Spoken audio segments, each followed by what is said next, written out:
I was going to say, Ooh, I need to ask you to do that. So you're the host.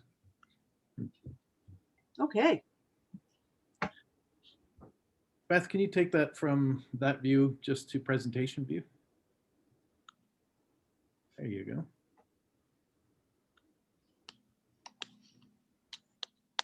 Nope, not this one. That better? That works.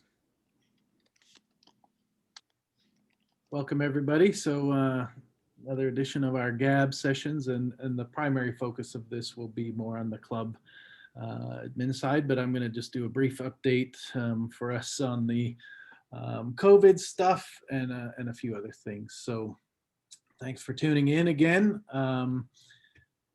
As you are all aware, we are celebrating that we're open for summer. So there's still some guidance that's in place, but it's all recommended. So the change basically went from required to recommended. So there's quite a few things, and I put 2 links in the chat that you can refer to, specifically for anything that you're doing with children, like summer camps and whatnot. There's still a little bit of guidance on that, but as it relates to our clubs and behavior within our clubs, we're pretty much unrestricted, right? They're suggesting masking still. If people are uncomfortable, it's optional, but pretty much for our clubs, anything, if you look outside, it's beautiful and sunny again, and we can behave as normal outside. So there still is some guidance about size of groups and spacing within groups and things like that. But I think after a year, you guys have learned quite a bit about that and have done an excellent job in delivering that. So some of that stuff is still to continue, but again, it's not required. It's more recommended at this point. So that's the big change.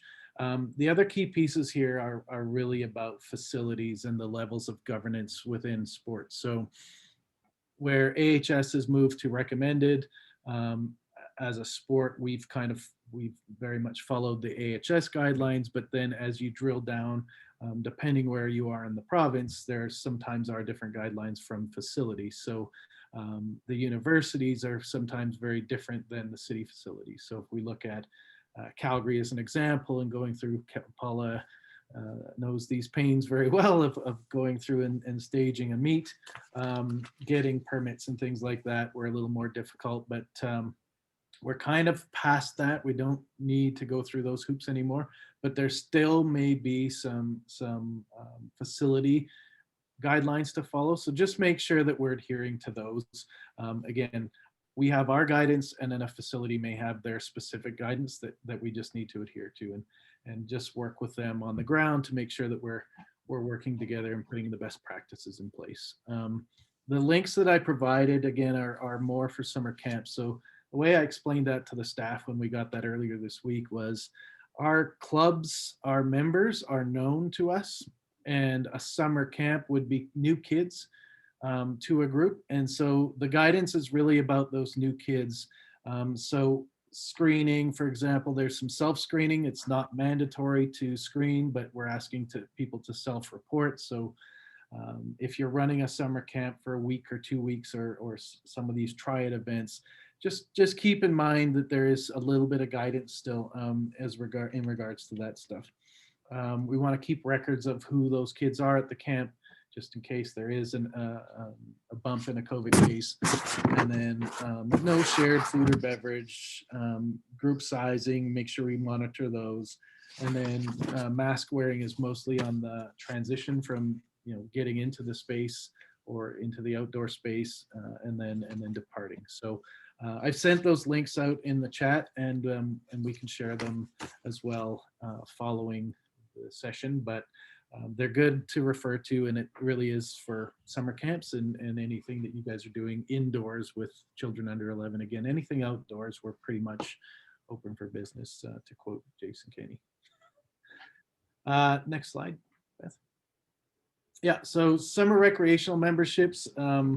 This really is an opportunity for clubs to get new members, right? This was when we discussed this at the board level, and put this policy into place. This is really a tool to piggyback off of the trial membership and get kids into a club structure, but maybe not at that competitive level, right? So they're coming into a club, they're trying athletics, and you can use that $25 membership to then get them started, so to speak. So they're not going to go into a club with the intent of training and competing at track meets, but they're going in to learn about the sport, and maybe are looking at this to supplement development in another sport. So it's a really a unique tool, and I can put Paula on the spot to speak to it a little bit more, because I think that CalTAF's done a good job of this even prior to this membership category being implemented. But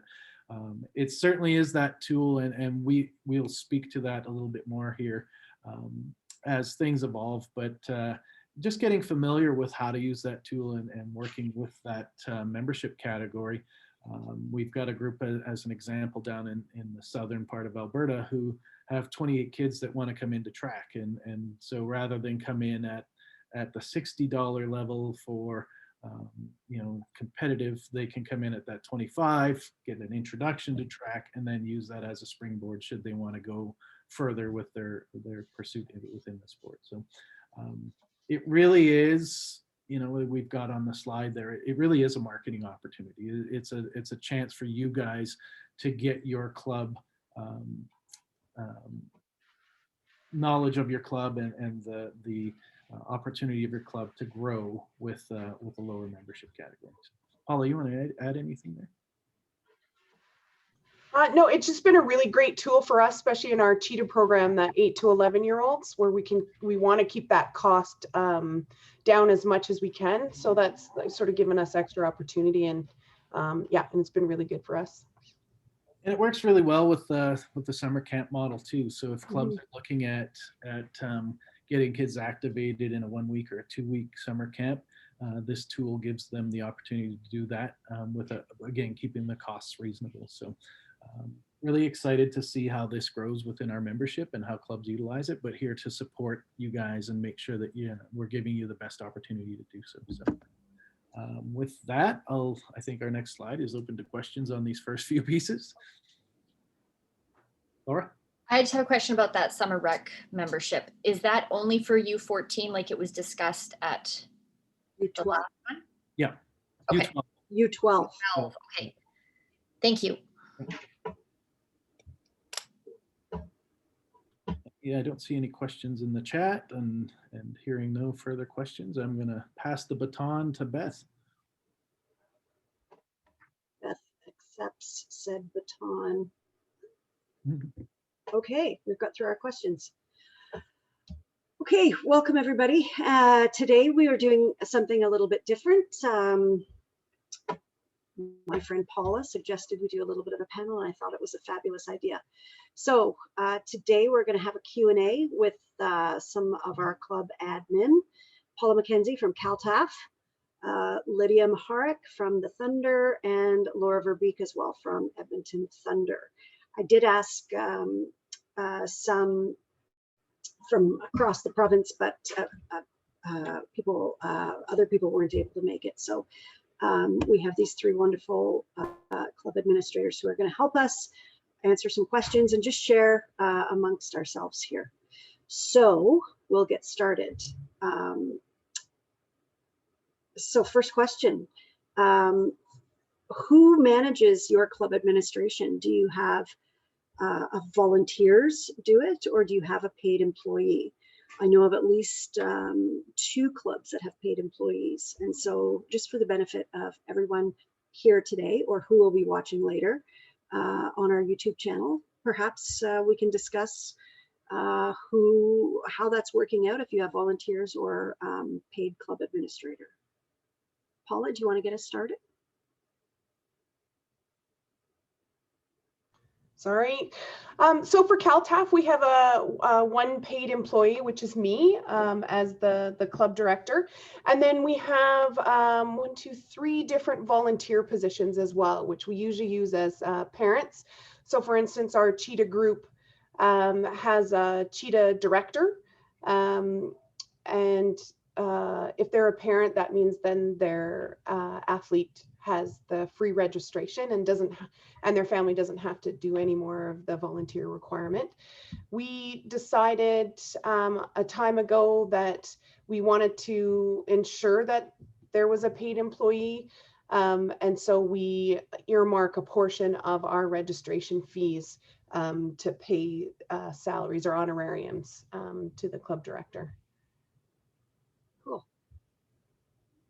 Does the Thunder have paid administration?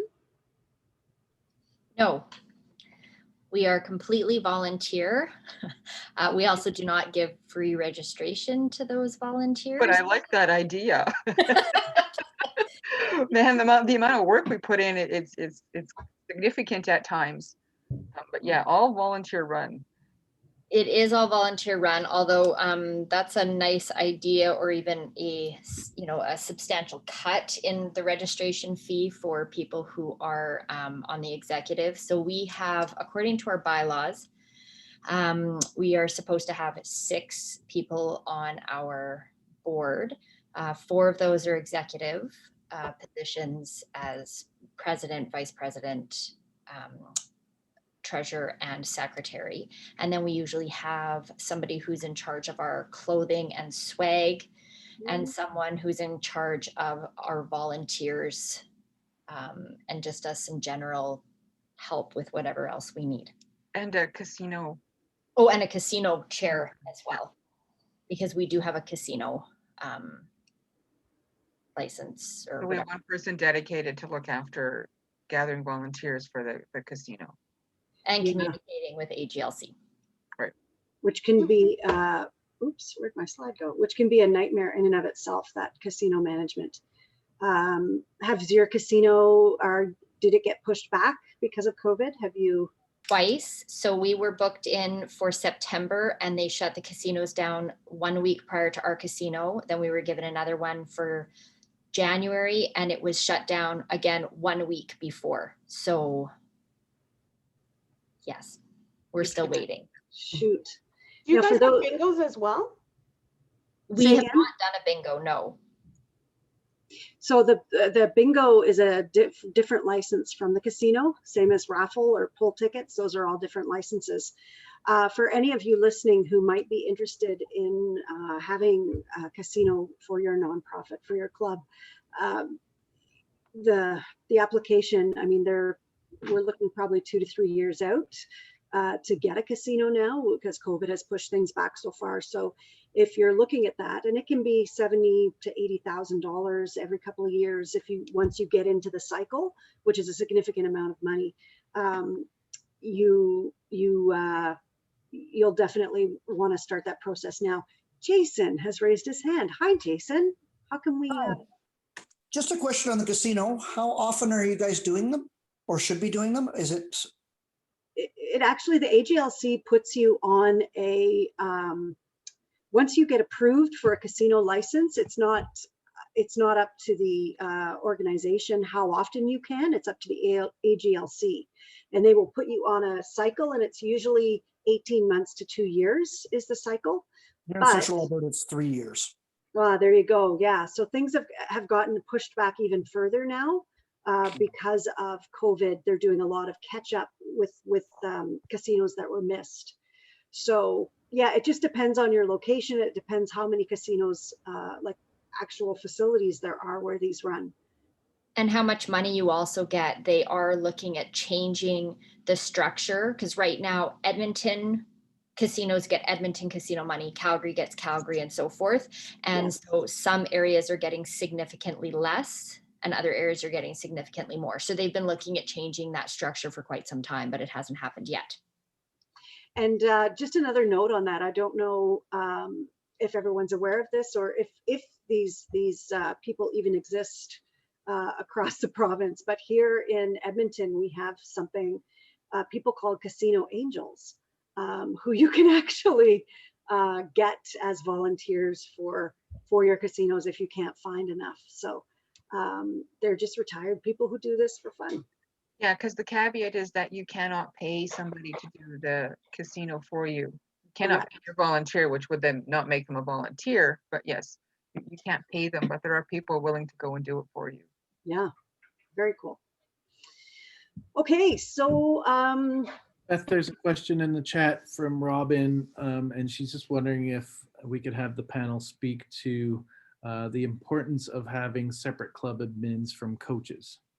I can speak to that. So at CalTAF, it's very important, I think, that that's separated. Our sort of philosophy is we want coaches to coach. That's what they're there for. We don't pay them a professional wage yet. And so we really do want them to coach, and then somebody that does admin does the admin. And I find that it's much more efficient. So for instance, if you're booking a trip or something like that, if one person is going through and doing that all the time and has all the contacts and knows what to do, then that whole portion of it is much more efficient. Also too, Robin, you were talking about building in the cost to cover admin. I've been in this role for, I think this is my 7th year. And we have grown 53% over that time. And so the time that I can take to do the recruiting, to do the social media, even the parent meetings and all that communication to improve sort of the admin side of that club, I think that we have received more athletes than we might have. And the increase in athletes then provides more funds to pay for that position. okay, let's move on to some of the, I guess, logistical or administrative nitty-gritty. What software are you using for scheduling practices and athletes and coaches and for registration?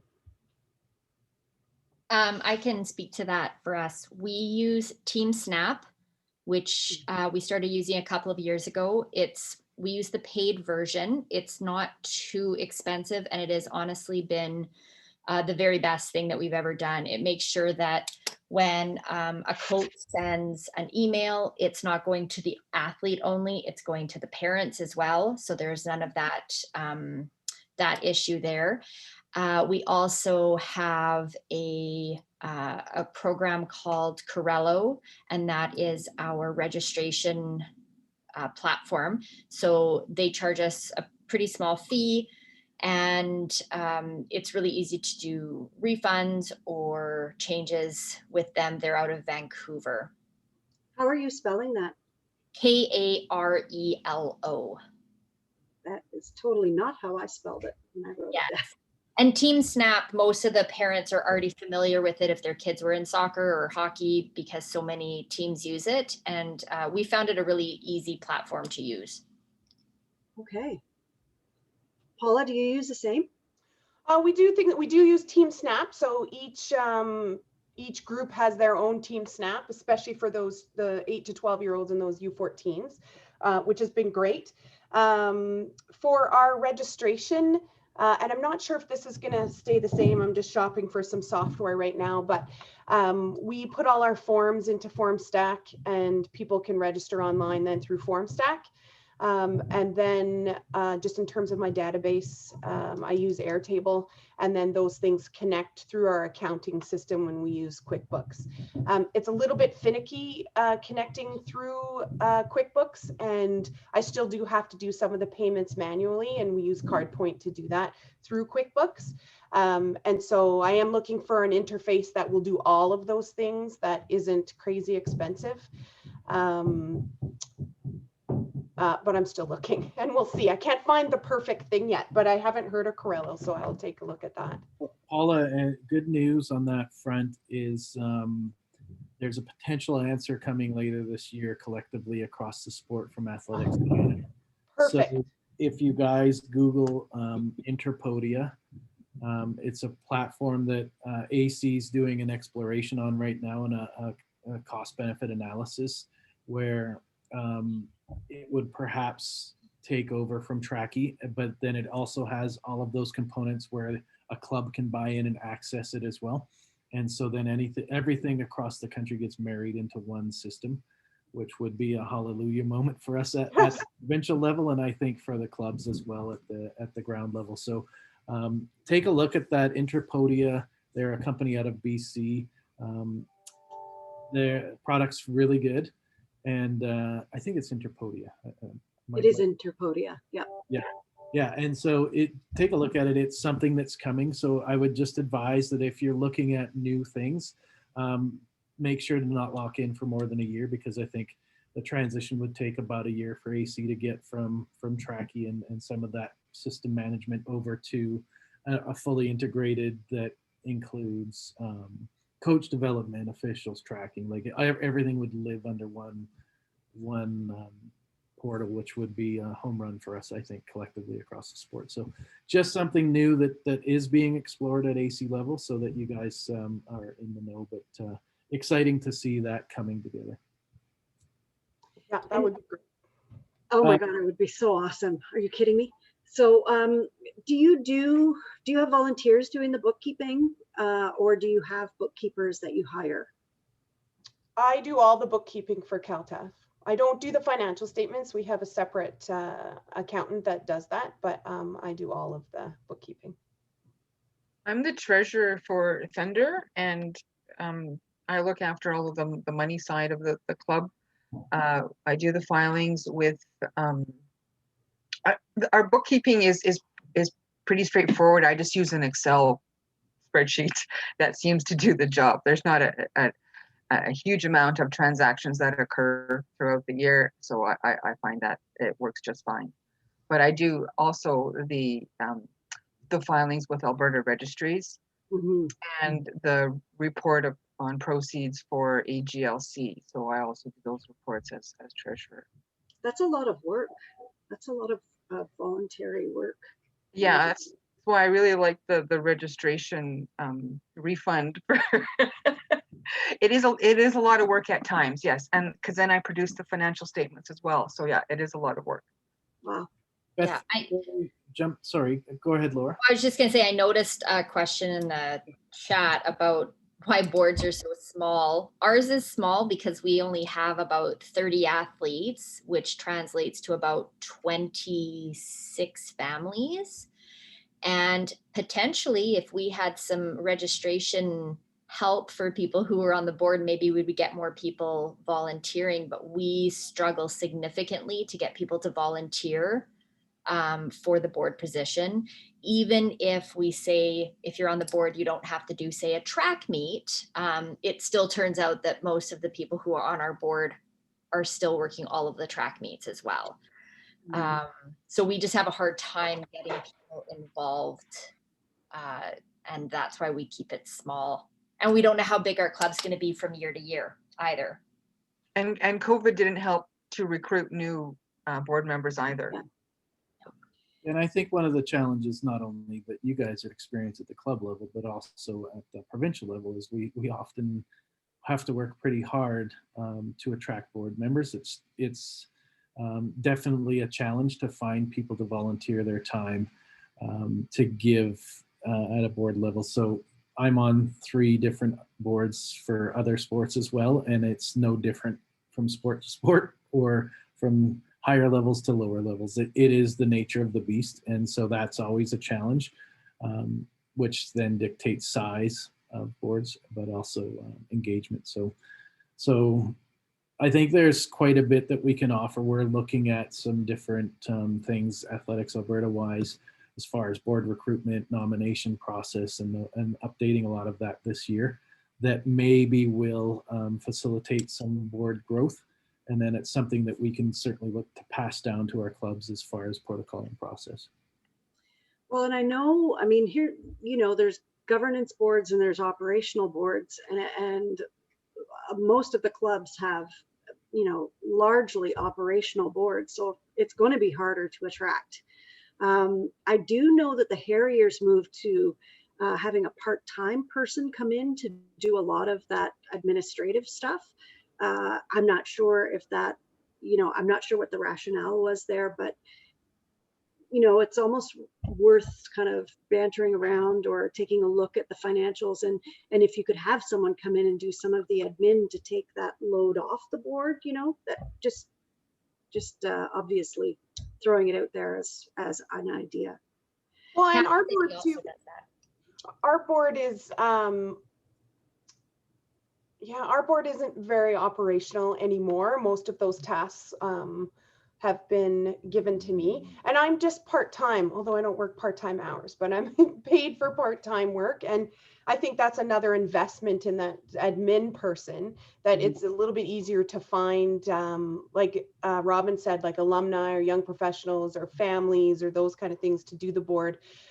If it's more of an overseer board rather than the operations. We do still give our board members tasks, but they can sign up for the task at the beginning of the year, and they're sort of very focused so that the board members are still involved, you know, and still sort of boots on the ground with the tasks that they do, but they're not so big that they're sort of scaring people away.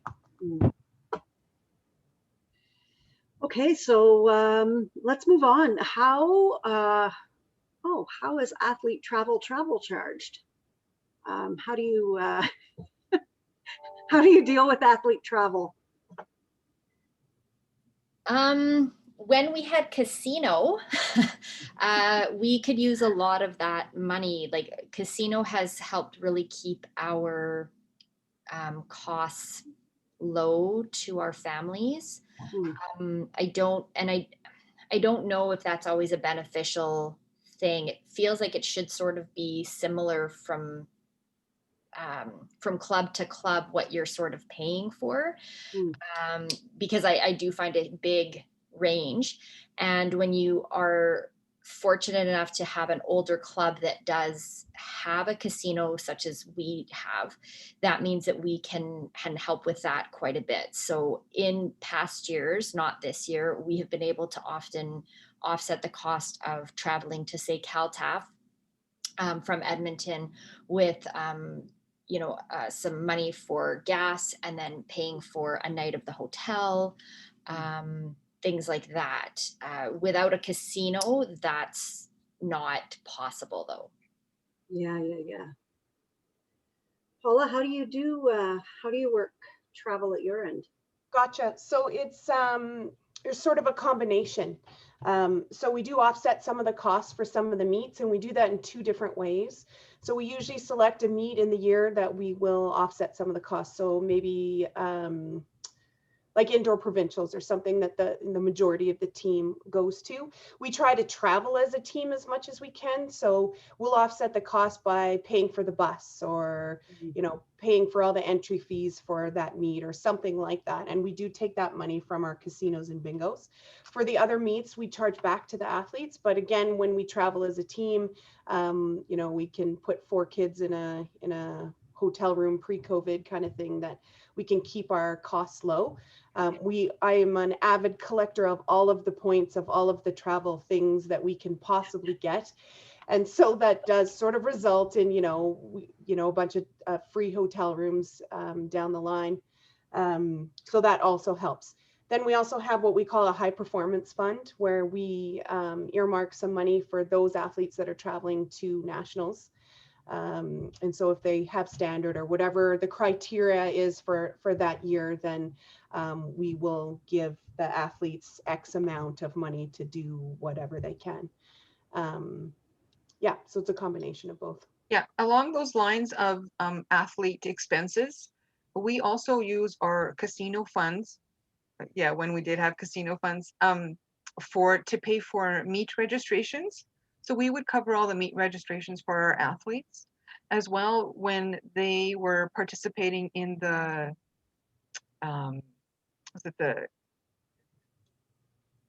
Tri-Prov, summer jam. Tri-Prov, right? And it's a $500 registration fee. We would cover that as well for our athletes.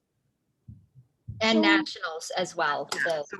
So we would also do that for our athletes with the casino funds. It would allow us to do that. So, casinos have taken a bit of a beating right now. Are you doing any other kind of fundraising, like bottle drives or, I don't know, raffles or anything else on the go? We do something in our off casino year typically. So 2019, 2020 was our off year. And so we held a pub night where every family was responsible for selling $10 tickets. And we got the proceeds of all the money and I think everybody got a free drink at this pub, and the pub, they paid all of that out. And we also did a 50-50 with everybody that was at the bar. And we made, I don't know, like a few $1,000, $3,000, something like that from that. So we try to do something in our off year just to make sure that families are still getting that opportunity. Well, not the opportunity, but sort of forced into being part of that club volunteer aspect. So we do that every second year. Cool. Cool. So let's talk about your club structure. What's that look like? I know with our club policy, we've been recommending that coaches aren't sitting on the board necessarily and making financial decisions and whatnot. Talk to us about your club structures. What do those look like right now? I can speak to that. So we have a board of 9, and then there's me that acts as the club director. And so I do the admin. I also do the coaching, education, organization, all that, all things coach, all things admin. We have a mentorship structure in our club for the coaches. So usually when we bring coaches in, they'll start in one of our younger groups. We'll work on their coaches' education. They'll be assigned a mentor coach within in our club. And then our aim then is to move them through, as just like an athlete has a sort of high performance pathway we're moving them through. We also want our coaches to move through as well. Not always successful, or sometimes the coaches want to stay at the younger age groups, which is great. And then we have our cheetah program that is 8 to 11, and then they go into our junior development program. And after that, then they move into our senior groups, and our senior groups are event specific. So we'll have a transition time or a graduation time from our junior development group, usually after Legions.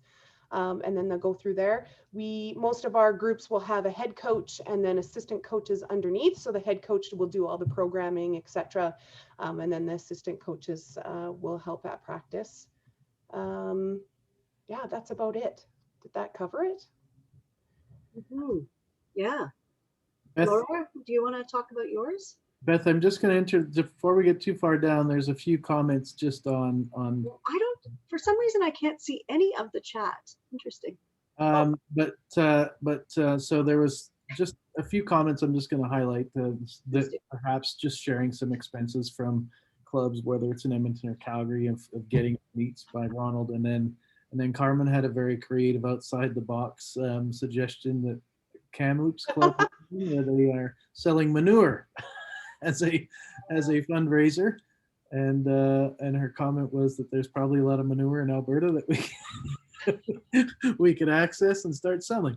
So I love it. Carmen, always something outside the box.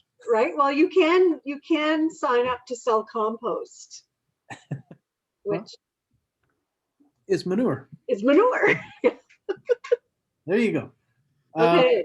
And then I think Robin just asked about speaking to how meets and camps are good revenue generators and help generate funds for CalTAF. Pre and hopefully post COVID meets can maybe be revenue generators. As James spoke about before, having meets during COVID has just been a lot of work and not much fun, although great for the athlete. I think that holding meets, you can make some money off the meets, and we really focus a lot of our volunteers on making sure that we do host a meet. I know we were meeting with the cross country people last night, and a lot of the different clubs were sort of hesitant about hosting a cross country meet because maybe they thought that they didn't have enough volunteers. Although I think when you really get down to it, even if all the athletes have to provide 1 or 2 volunteers, I know that we have tapped into the Calgary Volunteer Association before to bring in some volunteers, that kind of thing, that if you can swing it, I think that's a really great way to make some money. And I think as more clubs sort of start taking on more meets, then there'll be a little bit more equity between north and south where the meets are. It will create less travel also too for the meets if there's more meets in your area. and that kind of thing. And then we were also talking about clubs working together to host a meet. So for some of the cross country things in Calgary, I think 2 or 3 clubs will be getting together to host a cross country meet, and then we'll split the revenue between all of the clubs. Just in terms of summer camps, the camps are great. You know, we pay our coaches to do the summer camp, and we will have a head coach and use a lot of the junior coaches to have summer camp, which gives them experience. And, you know, we're trying to hook those junior athletes to see if they can come coach in the future. And it really isn't a lot of work for the revenue that you may get. I think lots of people are looking for a track and field camp. We usually do it for 3 hours. It's not a full day camp. We'll just do 3 hours and do a wide range of ages. So we go from 7 to 14, which is a little bit difficult for some of the coaches, but you know, then one of the kids can come in and all their siblings can come in, and then you get the whole family. And we also find from our summer camps into our regular programming, we're at about 37 or 38% retention from the summer camps into our regular program. Yeah. That's significant. It is significant. Yeah, absolutely. And the thing is that, you know, that I'll call it 37%, those athletes are usually younger athletes, and they'll go into our cheetah program, and then we find, if we track the data, that those people will go all the way through and go into our senior groups. So curious, did CalTAF have the capacity to, prior to hiring you, to create those summer camps and whatnot? Yeah. Yep. Yeah. Interesting. So Laura, sorry, you were going to talk a little bit about your club structure, or Lydia, either one. Sure. So we team up with, we have a sister club. So Cap City is our sister club, and we found a few years ago that it was very helpful with our younger group. We have U12 and U14 in our younger group to team up the 2 clubs for that age group. And that's been great over I think it's been 3 or 4 years since we started this, and it's been fantastic because some years it's Thunder top heavy and some years it's Cap City top heavy. And then that way it doesn't matter. And all we end up doing is the coach is retained by Cap City. So they pay them, and then we just pay our portion. So if there's 20 athletes total and 10 of them are ours and 10 of them are Cap Cities, then we pay half. And so whatever that number is, we just pay that every quarter, or maybe every twice a year, maybe.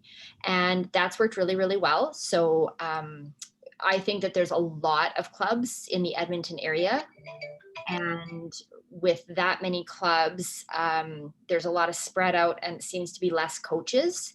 And so one of the problems that we have is constantly having enough coaches. And we've managed to, our coaches right now are all past athletes, plus someone from the States found us, that she moved up here. And so she just started with us volunteering because she can't work for pay yet.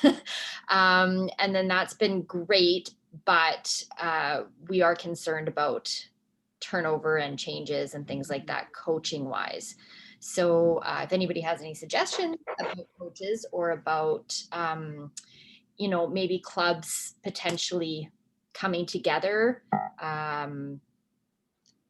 Share coach. there can be some sharing in that way. It's been really, really beneficial for us.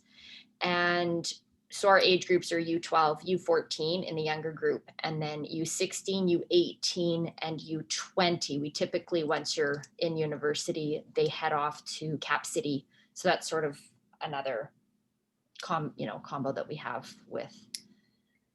I know we have, and maybe Carmen, you can unmute and speak to this, but I know Carmen has been training up a lot of coaches, and I'm confident there's a number of them that are in Edmonton that she's working on training.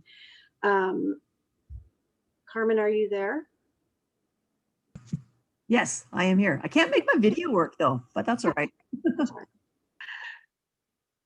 So do we have a number of Edmonton coaches in training right now?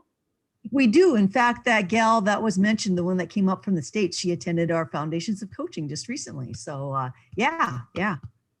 We've had 24 coaches recently take the Foundations of Coaching, and then another 15 that took run, jump, throw wheel. So yeah, we've got a number that are just waiting there, just chomping at the bit to take the actual event specific workshops. And we're lining that up. Looks like we're going to have a sport coach workshop here in Lethbridge before the end of the summer, still working out the details there. And we're also looking at a club coach, and which will cover all event groups. And it's looking like that's going to be here in Lethbridge as well, because Larry can get us a good deal at the university for free classroom space. And they've got all kinds of space for doing the events indoor, so we don't have to worry about what the weather might be like. So yeah, that's coming up. Cool. Okay. We'll have to talk about how we align those. Maybe we can do that offline, but how we align those coaches once they're ready with the clubs, and maybe you've thought about that already. I'm not sure. Yeah, and Robin makes that point about just do coaches come who are not attached and whatnot. So we can coordinate those details if there are coaches from outside that are looking to get into clubs and whatnot. We can certainly coordinate that, but that's something we can talk about offline as well, just case by case. Cool. So I think we might have answered this already, but you communicate with your parents and athletes through team. You don't really use MailChimp or email. It's Team Snap and Corello and those things, correct? I mean, we do email, but most stuff is sent through Team Snap. So we used to do a newsletter every month out to families, sort of fell off during COVID because there wasn't anything to report. But yeah. Okay, cool. And we'll talk a little bit about social media. I do at some point want to do a GAAB session on websites and on social media and on the sort of communications part of stuff. But I know Miss Paula wanted to have a chat about social media and how our clubs are managing it. Are you part of it? Are you active on it? I know there are a number of clubs are, and some that just simply, like, they're AWOL, they're missing, untaggable, which is too bad. Did you want to talk to that a little bit, Paula? I was just curious what other people were doing. It's sort of we've done social media in the past, but we're sort of beefing that up. So I just wanted to know if people had like a social media director, if there was one person in charge of doing that, what platforms people were using, and that kind of thing. We're just sort of trying to see what other people are doing so we can be more formalized in our social media. Well, we would like to do something social media wise, but to me, that is another role. And right now, we don't even have someone to do communications. Like, we had a communications role, which I was before I became president, and now I do all of it. Yeah. So it's too much. It's too much for an unpaid position to do everything. And so we have not done any social media just because unless we have somebody who wants to step up and it's going to be a continued position, it's not something I want to start and then just let fall off. Sure. James, you've raised your hand. I did, very politely, making sure I don't cut anyone off. I also think that there's an opportunity within clubs to access the youth that are very good at social media, and have that as an engagement piece where we get to integrate them into some of the operational side of the clubs, and use the skill sets that they have that are far better than certainly mine are with social media. And it gives them a level of engagement. So it's a suggestion. It's not something that I know is actively being done by clubs at this point, but I think it's a resource within clubs that we can tap into, and maybe even using an athlete rep level position on the board as somebody that can do that component. So just thinking outside the box when that resource, as Beth well knows, is a very time consuming and extremely valuable resource. And if we can find a way to tap into it efficiently and fiscally responsibly, then that might be a way to do it where it gives an athlete that level of engagement and involvement within the club and can service a role. And it's all about what your intention is at the end, right?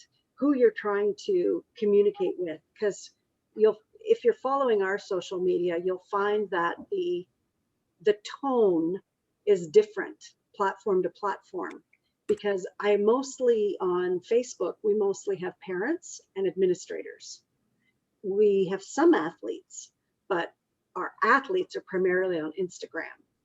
So things are a little bit more formal, a little bit more educational and informative on Facebook. Instagram, it's fun, it's playful, it's check out what's happening, it's more upbeat and excited, and I go crazy with emojis. And so, yeah, I mean, a lot of that depends, but I think you're bang on there, James. You know, so many of our athletes are there already on Instagram, and if you can create boundaries within which they play on the platform on behalf of the club, yeah, I think that's a brilliant idea. Yeah. Anyway, I can talk at so much length about social media, and James won't enjoy even 1 millisecond of it, but we'll have that GAAB session one day. I'll make sure that I am not attending that. James has LinkedIn, and that's it. Beth, I think it's really important if we could have a social media. We will, yeah, and a news, a website as well, because I think often people create a website and they think they're done, they're one and done, but websites are actually living, breathing entities that need to be managed and nurtured, just like your social media does. But before all of that, you need to determine what the intention is, right? So it's like having a recipe without knowing what you're making. Like, what is the actual intention behind why you're having all of these? Is it just a source of information for people who are already engaged, or is it a source of information for people who have never heard of CalTAF and came across it on a Google search and they're going, oh, okay, yeah, this is interesting. Something before we wrap up, and we should do that soon, before I want to open it up to the floor for questions, but something I'm curious about. I get questions at info@ seasonally, but regularly with parents emailing saying, I have a 6-year-old or I have a 7-year-old who loves to run, and where can I send them? And we really don't have much in that 5 to 8-year-olds. When you get inquiries, and I know you do, I'm sure you do at your clubs, how do you deal with that? Where do you send them? What do you tell them? We have our summer camp starts at 7. Mm-hmm. I think that, just with a lot of the clubs in Alberta, we are looking for more coaches and looking for people that could take that on. Okay. And if we could find somebody that would do that age group, we find that sort of the 5 to 8-year-old, it's sort of a different beast. And they have different needs, right? So if we could find a coach to take that on, that would be great.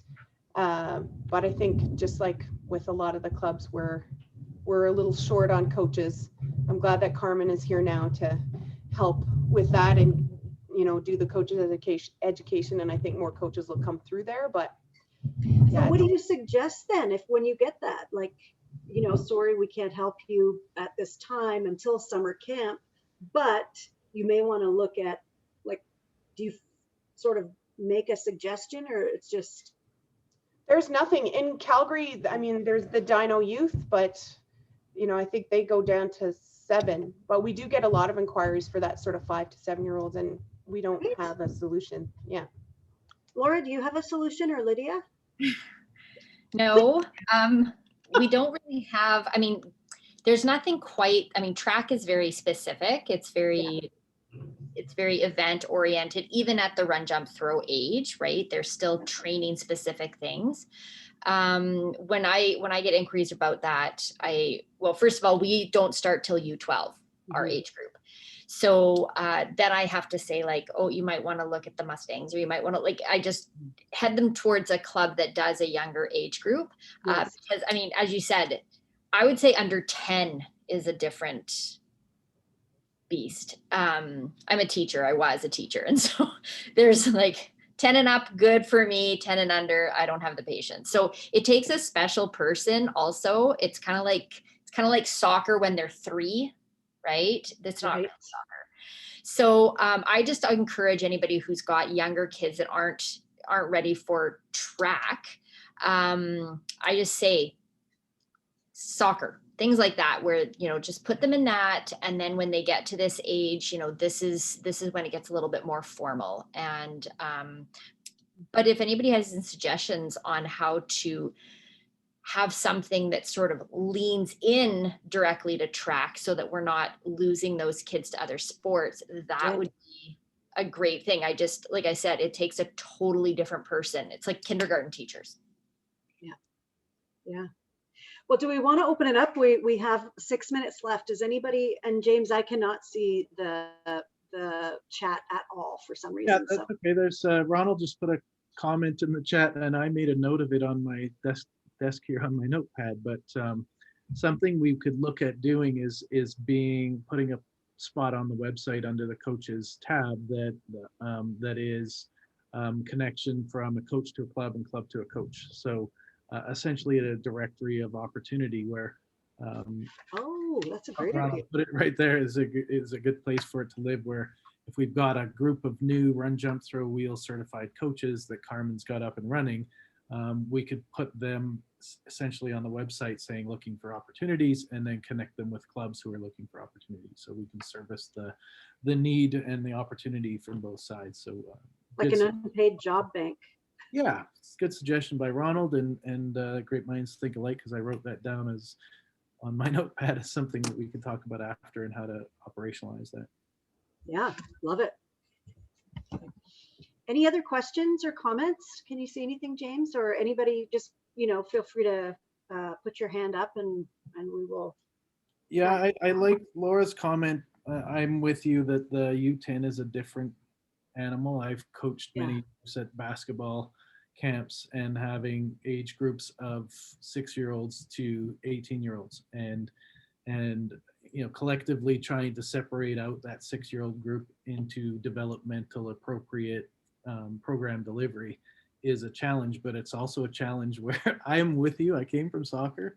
U10 soccer, I would go U8 maybe, is like picking dandelions and chasing the ball in an amoeba. So I think U10 athletics, and I can speak as a parent. Both my daughters are.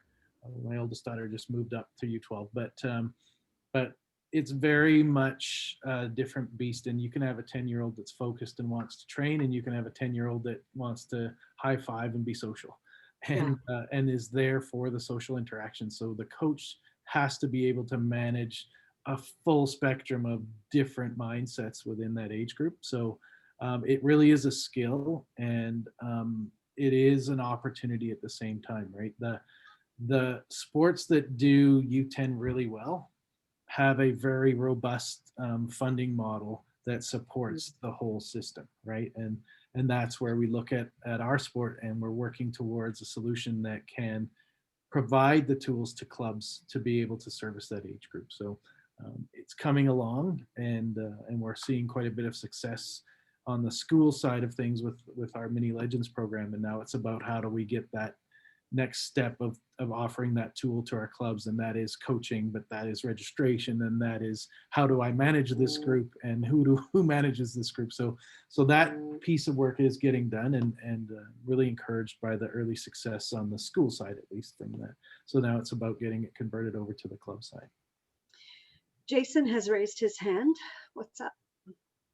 How in this era of reconciliation, how do we encourage getting more engagement from Indigenous athletes?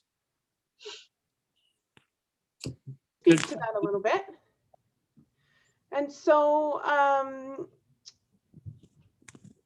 so what we've done is reached out to some of our Indigenous partners here, and we're partnering with them both on the reserve and off the reserve to provide some equipment, coaching, and then what we're trying to do is hold some cross-country meets or something like that, both on the reserve and off, just to integrate that a little more. It's a new initiative that we've started, just a couple months ago.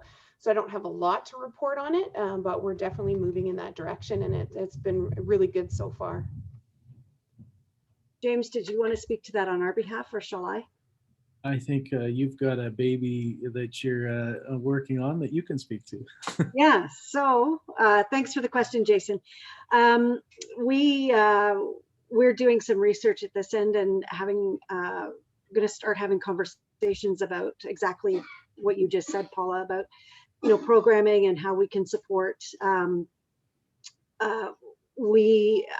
I've done some pricing on some literal sort of reminders that will be coming down to our clubs pretty soon once we do some research. But we're definitely at the starting point of trying to determine what we can offer and what we can do, and we need to have the conversations with the people that we'd be serving. So yeah, great to hear that you're on that, Paula, and I'll be interested in talking to you about who you're connecting with, because we were going to connect. I was going to call Stephen, which you probably are already talking to Stephen. So yeah, we'll have those conversations and keep going. But we're looking at well, I did get the quote, and I think we'll probably head down that road. I'm not sure if James has okayed the budget, but there's actual just as a physical reminder, I've sourced orange shoelace tags just as a physical reminder that we can put on our shoelaces that basically indicate that we're running, jumping, and playing right on treaty land. So that's the sort of a starting point to move forward to then figure out some programming. Yeah, we're working on a concept at this point. It's a concept. And then we'll see about bringing the concept operationally to delivery. Yeah. Based on what a budget looks like, but there's a piece of activation, whether it's an orange T-shirt or a shoe tag, that is about awareness. Yeah. But as I mentioned to Beth and the staff on this topic earlier this week, I like the awareness piece, but I'm also about action. So what's the call to action? Yeah. It's great to wear a T-shirt at a sporting event that says we're supporting it, but it's also, what are we doing to support it, physically deliver it, implement it? Literally. Yeah. So that's more of a bigger play, and so we're looking at how do we make a bigger play rather than just the awareness piece. Yep. So that's where we're at. Any other questions? It's 1:01. We should wrap this up and be respectful of people's times, but we can take one more question.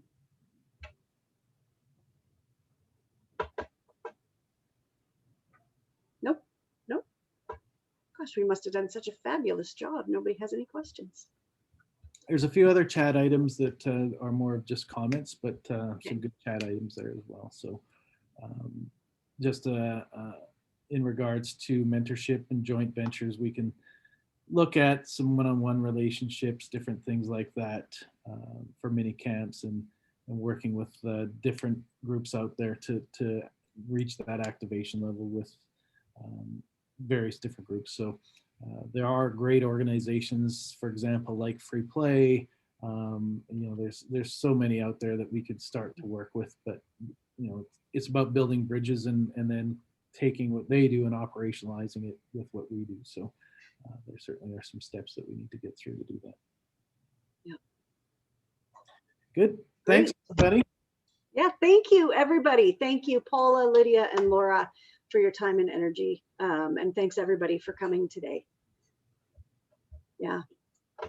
Thanks, Beth, for having us. Thanks, everyone. Yeah, Okay, we'll wrap it up. Bye for now. Bye.